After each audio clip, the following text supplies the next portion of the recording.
የልብስ ማጠቢያ ሳሙናዎችን የተሰሩት ከባድ ቆሻሻንና ዘይትን ከጨርቅ ላይ ለማስወገድ እንደሆነ ብዙ አጣቢዎች ይህን ማወቅ አለባቸው።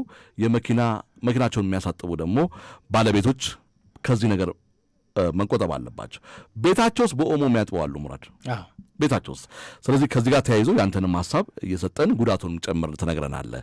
በጣም ጠንካራ የሆኑ ኬሚካሎችን ይይዛሉ። እነ ኦሞ በአጃክስ ሙሉ የሚያጥብሉ አይጠፋምና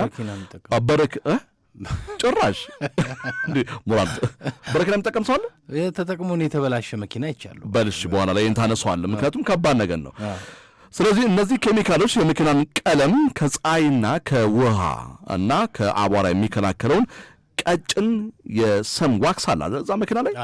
ስለዚህ የመከላከያን ሽፋን ሙሉ ለሙሉ ያነሱታል። ይህን ነው ብዙዎች የመኪና ባለቤቶች ወይም ደግሞ አጣቢዎች፣ በጣም በርካታ ወጣቶቻችን በዚህ ስራ ዘርፍ ላይ ተሰማርተዋል። ነገር ግን ወደ ዘመናዊነት ደግሞ መምጣት ያስፈልጋል።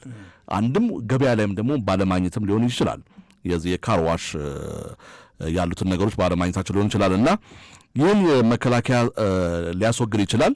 የመኪናውን ቀለም በቀጥታ ለፀሐይ አልትራቫዮሌት ጨረር ያጋልጣል።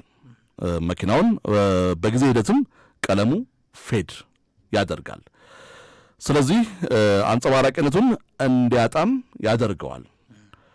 በስተመጨረሻም ቀለሙ መሰነጣጠቅ ሁሉ ይጀምራል።